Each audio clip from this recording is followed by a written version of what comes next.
Bonsoir tout le monde. Vous allez bien? Allez, courage, on est le dernier projet data. Je vais commencer par me présenter. Moi, c'est JR. Et dans le milieu du football, il y a un nom pour les gens comme moi, on appelle ça des footix. Alors pour ceux qui ne savent pas, un footix, c'est un mec... En fait, ça vient de la mascotte de la Coupe du Monde 98, c'est ça, footix. Et du coup, c'est les gens qui se découvrent une passion tous les 4 ans quand il y a une Coupe du Monde, pour le foot, tu vois. Donc moi, je suis le foot vraiment que tous les 4 ans. Le problème, c'est que j'ai pas mal de potes et de collègues qui, eux, suivent beaucoup le foot. Et du coup, on a fini par me proposer de participer à un truc qu'on appelle des ligues MPG. Pareil, peut-être que certains ne connaissent pas, donc je vais vous la faire rapide. Une ligue MPG, c'est juste, en fait, on crée une ligue virtuelle dans laquelle chacun peut composer son équipe. Et après, chaque week-end, notre équipe affronte les week-ends des autres participants sur la base réelle, des performances réelles des joueurs. Et quand on est un footix et qu'on joue à MPG, ça donne les classements que vous pouvez voir à droite, là. C'est-à-dire 10e, à peu près tout le temps, 10e sur 10. Pour l'ego, c'est pas terrible. Du coup, en fait, le but de notre projet, c'est justement de permettre à des footix comme moi, le petit JR, de shine et de former des équipes que même Didier Deschamps ne parviendrait pas à former. Voilà. Donc pour cela, on a utilisé 2 bases de données.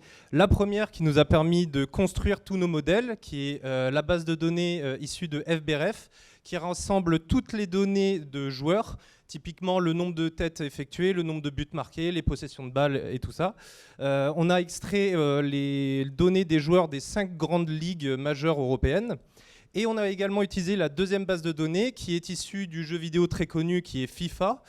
Pourquoi ? Parce que ça nous a permis d'accéder à certaines données qui nous permettront de valider nos résultats a posteriori, notamment la valeur marchande des joueurs de foot, qui est très proche de la valeur réelle dans le cas du jeu, mais également qui nous permettait d'accéder aux photos de joueurs ou aux drapeaux à leur nationalité pour l'application de fin. Alors voici la démarche qu'on a mis en place. Alors très important, c'est que cette démarche a été répétée de manière indépendante pour chacun des postes. On l'a fait pour les attaquants, les milieux et les défenseurs.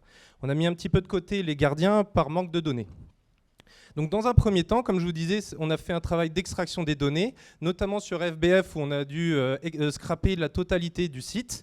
Et ensuite, on a fait un assemblage des données entre les données FIFA et les données FBRF, ce qui était très compliqué parce que les joueurs de foot n'étaient pas nommés de la même manière entre FBRF et FIFA. Par exemple, dans un cas, j'avais C.Ronaldo et dans l'autre, on avait Cristiano Ronaldo, ce qui n'est pas évident en réalité comme problème.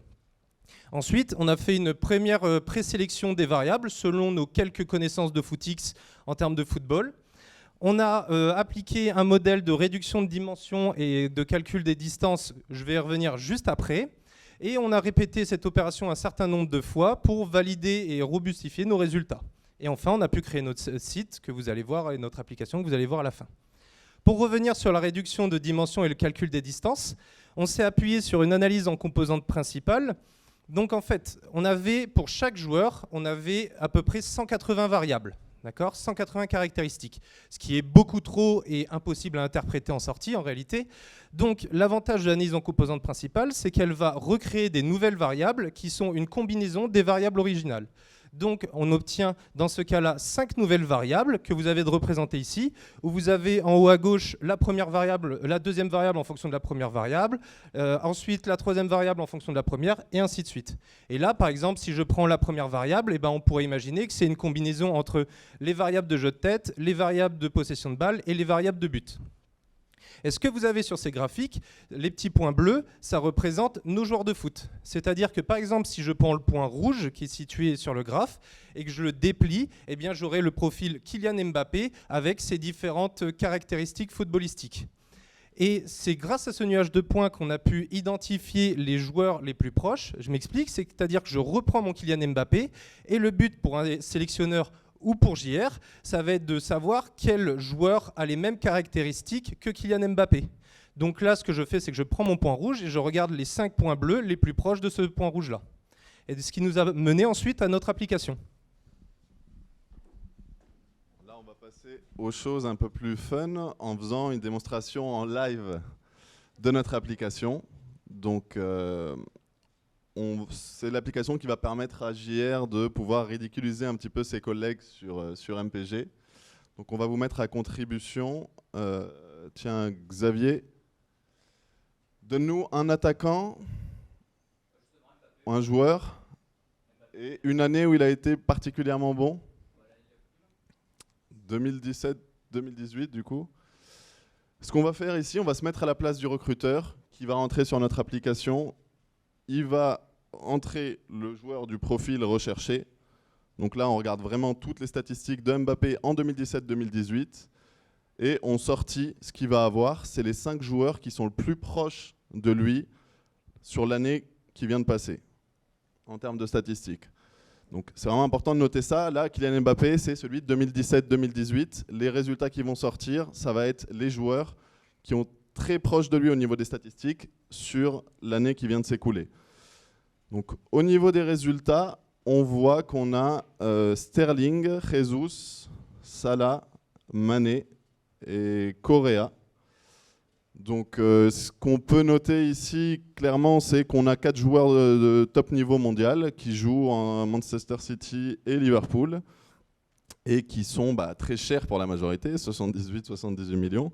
Ce qui est le plus intéressant pour nous et pour le recruteur notamment, c'est de s'intéresser à Joaquín Correa, qui lui joue à la Lazio, un club un peu moins huppé, et clairement ça voudrait dire qu'il a tout intérêt à miser sur ce joueur-là et à le recruter potentiellement s'il veut le nouveau Mbappé. Donc, ce qui est important de noter sur notre travail, c'est qu'on s'est focalisé sur les 5 grands championnats, donc ça c'est un parti pris. Mais ce qu'on voudrait faire pour la suite, c'est d'étendre ces résultats à d'autres ligues, en incluant des championnats de plus faible niveau, pour proposer ça à des clubs qui seraient intéressés pour améliorer le ciblage de leurs futurs recrues. Et au moins, dans un premier temps, de permettre à JR de briller un peu plus dans sa boîte, quoi. Voilà, bon, merci à tous pour votre attention.